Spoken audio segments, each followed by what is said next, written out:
সুন্দরগঞ্জে পরকীয়া করতে গিয়ে ৩ সন্তানের জনক জননী আটক, অতঃপর বিয়ে। গাইবান্ধার সুন্দরগঞ্জে পরকীয়ার সম্পর্ককে কেন্দ্র করে চাঞ্চল্যকর ঘটনার সৃষ্টি হয়েছে। পরকীয়া করতে গিয়ে জনতার হাতে আটক হয়েছেন ৩ সন্তানের জনক ও জননী। পরে এলাকাবাসীর সালিশে ১০ লাখ টাকা কাবিনে তাদের বিয়ে সম্পন্ন করা হয়। ঘটনাটি ঘটে শনিবার রাত ১১টার দিকে কঞ্চিবাড়ি ইউনিয়নের নতুন দুলাল গ্রামে। স্থানীয় সূত্রে জানা যায়, কাতার প্রবাসী মধু মিয়ার স্ত্রী, এক সন্তানের জননী দীর্ঘদিন ধরে পরকীয়া সম্পর্কে জড়িয়ে পড়েন একই গ্রামের মৃত আব্দুর রহমানের ছেলে ও ২ সন্তানের জনক আঙ্গুর মিয়ার সঙ্গে। শনিবার রাতে সুযোগ বুঝে প্রেমিক আঙ্গুর প্রেমিকার স্বামীর বাড়িতে প্রবেশ করলে স্থানীয়রা বিষয়টি টের পেয়ে দুজনকে একই ঘর থেকে আটক করে। পরদিন রবিবার সকালে ঘটনাস্থলে উৎসুক জনতার ভিড় বাড়তে থাকে। এলাকায় ব্যাপক চাঞ্চল্যের সৃষ্টি হয়। দুপুরে স্থানীয় গণ্যমান্য ব্যক্তিদের উপস্থিতিতে সালিশ বসে। সেখানে গৃহবধূ তার স্বামীকে তালাক দিয়ে আঙ্গুর মিয়াকে বিয়ে করতে রাজি হন। আঙ্গুরের কাছে আমি যাব, আগের স্বামী ডিভোর্স করব, ওখানে ওর সাথেই থাকবো। ও আমার সংসার নষ্ট করছে। সিদ্ধান্ত নিয়ে খাওয়া আমার কাকে যে কোনো দুর্ঘটনা ঘটছে, এখন দোষ যে কারো তো এখানে আছে নাকি এত কিছু বলতে চাচ্ছি না। আমি তাকে নিয়ে খাবো। দুর্ঘটনা না ঘরে আসা দুর্ঘটনা। সালিশির সিদ্ধান্ত অনুযায়ী ১০ লাখ টাকা কাবিনে বিয়ের প্রক্রিয়া শুরু হয়। এ সময় আঙ্গুর মিয়া বাথরুমে যাওয়ার কথা বলে পালানোর চেষ্টা করলে উভয় পক্ষের মধ্যে ধাওয়া পাল্টা ধাওয়ার ঘটনা ঘটে। এতে কয়েকজন আহতও হন। পরে জাতীয় জরুরি সেবা 999-এ কল করলে পুলিশ ঘটনাস্থলে পৌঁছে পরিস্থিতি নিয়ন্ত্রণে আনে।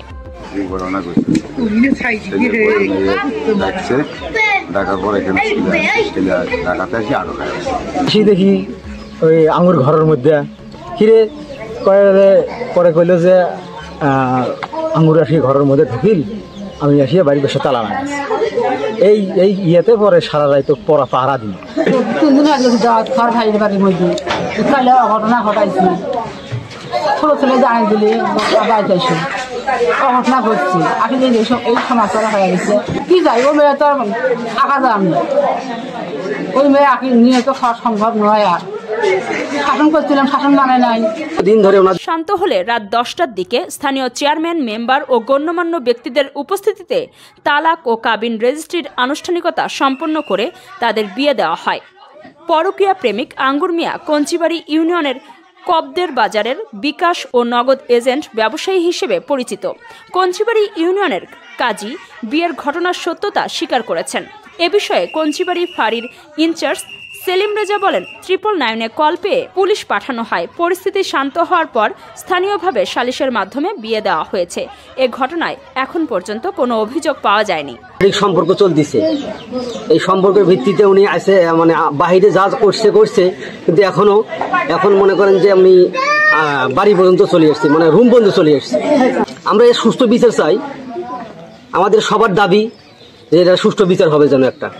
যার পর দেখে ওর দরজার শব্দ শুনলাম, আমি এখনো দরজা লাগাই নাই, বাচ্চা কাঁদতেছে, এই জন্য দরজা লাগাই নাই। দরজা না লাগিয়ে দরজা লাগাইতে আসছি, এই সময় দেখি একটা পুরুষ লোককে ও এই দিক থেকে নিয়ে যাইতেছে। যাওয়ার পর আমার হাজবেন্ড এখন ঘুমাইতে ধরছে, 12টার আগ দিয়ে ঘুমাইতে ধরছে। এই মুহূর্তে আমি ফের ওকে ডাক দিলাম, দেখো তো মোহনার মা কাঠ নিয়ে ঘরে ঢুকতেছে। পরে ফের ও দরজা ফাঁক করে দেখে এই লোককে নিয়ে ঢুকতেছে। তারপরে ওনার দরজা ফাঁক করে দেখে ওনারা বিছানায়। এই সময় আমরাও চিৎকার করে উঠছি, আর আমার হাজবেন্ড ও দরজা লাগাই দিছে। বাড়ি ভর্তি সবাই চলে আসছে, চিল্লাচিল্লি শুনে। পরশু দিন আমরা দুটা লোকে দাওয়াত খাওয়ার গেছি শ্বশুর বাড়ি হলো ফাঁকা। ওই চান্সে আসিয়া উনি ঘরে ঢুকছি। ঢোকার পরে আমার ছোট ছেলে তাই ওটা দেখছি। দেখার পরে ঘরের তালা লাগিয়া চিল্লি শুরু করছে। তখন বাড়ির মানুষ সবাই আসিয়া দেখছে এই ব্যক্তি। এখন আমরা সূক্ষ্ম বিচার চাই। আর ওই মহিলা এই বাড়িতে বসত বাড়ি হবে না। আমি যতদিন বাঁচিয়ে আছি ততদিন ওই মেয়েকে আর আমি বাড়িতে স্থান দেব না। লোকজন আসিয়ে দরজা খুলিয়ে দেখি যে আমরা 2 জন খারাপ আছে। তো বললো বলার পরে যে মেম্বার আসা আর 2 একজন আছে, বললো যে কি ঘটনাটা কি। তখন বললো যে ডাকছি কে এখানে, তখন মেয়ে বললো যে আমি ডাকছি তাতে এখন তোরা কি করন করো, এই কথাই। আমরা কি করবো, যেটা করলে ভালো হবে এটা চাই।